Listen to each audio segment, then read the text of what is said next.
আসসালামু আলাইকুম ওয়া রাহমাতুল্লাহি ওয়া বারাকাতুহু। সম্মানিত দর্শক, সামনে কোরবানি আসতেছে। আপনার জন্য আমার জন্য তিনটা জিনিস জানা অত্যন্ত জরুরি। এই তিনটা জিনিস না জানলে আপনার আমার কোরবানির সওয়াব একেবারে নষ্ট বিনষ্ট হয়ে যাবে। কোটি টাকা দিয়েও যদি কোরবানি করেন, ওই আল্লাহর দরবারে একটা কোরবানিও কবুল হবে না। এই তিনটা জিনিস আপনাদের সাথে আমি ভাবলাম অবশ্যই শেয়ার করা দরকার। আপনাদেরকে অনুরোধ করবো, আপনারা যারা এই তিনটা জিনিস জানবেন, যারা কোরবানি করবে, আপনার পরিবার হোক, আপনার আত্মীয় স্বজন হোক, আপনার বন্ধু বান্ধব হোক, তাদের সাথে আপনারা এটা শেয়ার করে দেবেন।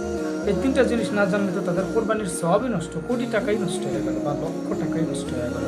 তাহলে কি হচ্ছে সেই তিনটা জিনিস? এক নাম্বার হচ্ছে, কারো পুরা টাকাটা যদি সুদের টাকা হয় এবং হারাম টাকা হয়, তাহলে সে যদি 7 ভাগে কোরবানি দেয় বা 7 ভাগের মধ্যে সে 1 ভাগ থাকে, তাহলে ওই ওনার 1 ভাগের জন্য, সুদের টাকার জন্য বা ঘুষের টাকার জন্য সবার কোরবানি নষ্ট হয়ে যাবে।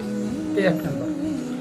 2 নাম্বার হচ্ছে, কেউ যদি এই নিয়তে থাকে যে আমি তো গোশত তো পাবো, আমার টাকা তো আর লস যাচ্ছে না, তার কিন্তু গোশত খাওয়া উদ্দেশ্য, তাহলে এই ইয়েতে বলবো যে তার কোরবানিটাই নষ্ট হয়ে যাবে। আর তার এই একিনের জন্য সবার কোরবানির একিনগুলা নষ্ট বিনষ্ট হয়ে যাবে একজনের কারণে। কিন্তু সবার একিন ঠিক আছে, কিন্তু ওনার একিন খারাপ। এই জন্য সবার কোরবানির মধ্যে গলত হয়ে যাবে, সবার কোরবানির মধ্যে সওয়াব বিনষ্ট হয়ে যাবে। 3 নম্বর হচ্ছে,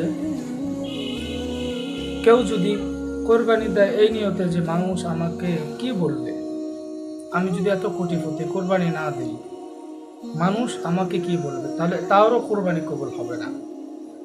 কারণ সে লোক দেখানোর উদ্দেশ্যে কোরবানি দিতেছে, মূলত আল্লাহর সন্তুষ্টির উদ্দেশ্যে কোরবানি দিচ্ছে না।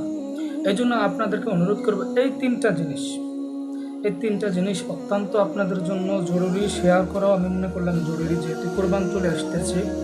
সবাইকে শেয়ার করে দেবেন এবং এই ভিডিওগুলো আপনারা সাপোর্ট করবেন, যাতে ভালো করে আরও ভালো ইসলামিক ভিডিও এবং ভালো টিপস আপনাদের জন্য নিয়ে আসতে পারে, শিখতে পারেন।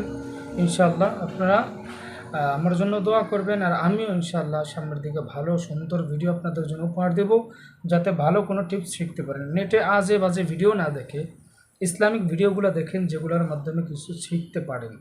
আসসালামু আলাইকুম ওয়া রাহমাতুল্লাহ।